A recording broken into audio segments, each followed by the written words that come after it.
ბათუმი ქართულ ჭიდაობაში ვასილ გაროზაშვილის ხსოვნისადმი მიძღვნილ რესპუბლიკურ ტურნირს მასპინძლებს გათამაშება დღეს სარდეიმოდ გაიხსნა. ხოლოჩაურის კომპლექსურ სპორტ სკოლაში 2 დღის განმავლობაში 70-მდე სპორტსმენი იასპარეზებს. ტურნირი 8 წონით კატეგორიაში ჩატარდება. ჩემპიონატის მთავარი მსაჯი საქართველოს 8 გზის ფალავანი ქართულ ჭიდაობაში ალექსი დავითაშვილია. ღონისძიება აჭარის ქართული ჭიდაობის ფედერაციის ორგანიზებით და სპორტის და ახალგაზრდობის საქმეთა დეპარტამენტის მხარდაჭერით მეოთხედ ტარდება. ტურნირია ეს ჩემთვის. პირველად ჭიდაო ქართული ჭიდაობას ეხა აქ და რავისი ფინალში გადასვლებს ჭიდაობა ხა. აჭარაში მართლაც კახელი კაცი იყო და დიდი ჭრილი აქვს შეტანილი საერთოდ ჩოხიან ჭიდაობაში და განსაკუთრებით ქართულ ჭიდაობაში.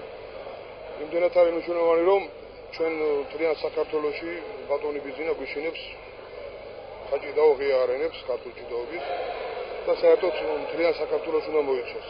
ჩვენთვის საინტერესოა როგორი იქნებოდა ქართული ჭიდაობა, როგორ ჩატარდებოდა აჭარაში. მე მოხალხული ვარ. ტარდება ვასილ გაროზაშვილის სახელობის ტურნირი, რესპუბლიკური ტურნირი, წარმოდგენილია საქართველოს სხვადასხვა რეგიონებიდან და აუცილებლად მომავალში როგორც ეროვნული სახეობა უნდა იყოს დაფასებული, რადგან ჩვენი ეროვნული სახეობა, რასაც ქართული ჭიდაობა ქვია, ოდითგანვე გვაქვს ტრადიცია ფალავნების, ეს იყო ქართული კაცის, ვაჟკაცის თავისი ყველაზე მაღალი ტიტული და აუცილებლად ამას უნდა შევუწყოთ ხელი.